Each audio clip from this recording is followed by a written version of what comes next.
शहरियत तरमीमी कानून एनआरसी और एनपीआर के खिलाफ चारशंबे को मुल्क भर में एहतजाजी मुजाहरे हुए। लोकसभा में शहरियत तरमीमी कानून बहस के दौरान रुकने पार्लियामेंट हैदराबाद बैरिस्टर असदुद्दीन ओवैसी ने बिल की कापी फाड़कर जिस तरह मुल्क को झंझोड़ दिया था, उसका असर पूरे मुल्क में फैल चुका है। चारशंबे को दिल्ली के जामिया मिलिया, जेएनयू, दिल्ली यूनिवर्सिटी, कोलकाता की जादवपुर यूनिवर्सिटी में जबरदस्त एहतजाज देखा गया। जामिया मिलिया के पास एहतजाजियों ने मुल्क बचाने निकले हैं, आओ हमारे साथ चलो, दस्तूर बचाने निकले हैं, आओ हमारे साथ चलो के नारे लगाए। मगरबी बंगाल में भी मुख्तलिफ तंजीमों के कारकुन एहतजाज करते हुए सड़कों पर देखे गए।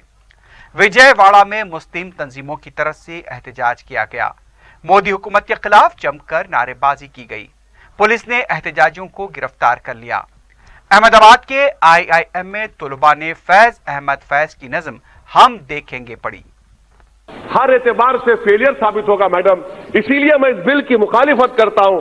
यह हिंदुस्तान के संविधान के खिलाफ है और ये उन लोगों की तौहीन है जिन्होंने इस मुल्क को आजाद करवाया। तो 57 की जंग आजादी हो या 1910 में महात्मा गांधी कैसे महात्मा बने मालूम मैडम? उन्होंने साउथ अफ्रीका के नेशनल रजिस्टर कार्ड को फाड़ दिया था, जला दिया था। इसीलिए जब महात्मा ने फाड़ा, मैं इस बिल को फाड़ता हूं। यह हिंदुस्तान को तोड़ने की कोशिश कर रहा है।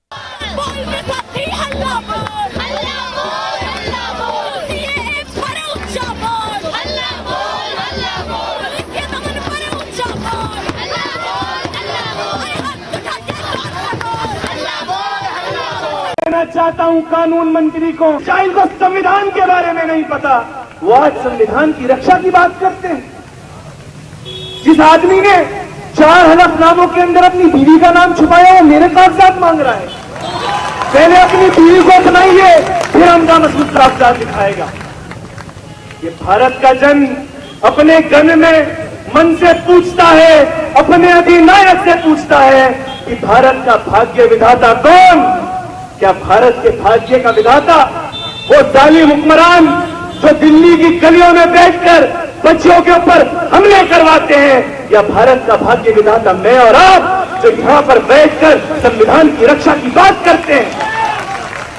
ये पंजाब, ये सिंध, ये गुजरात, ये मराठा पूछते हैं, ये वृंदर हिमाचल, ये गंगा जमुना जिसके पानी से मुसलमान 5 वक्त वजू करता है, वो पूछती है क्या भारत के मुसलमान से कागजात मांगे जाएंगे?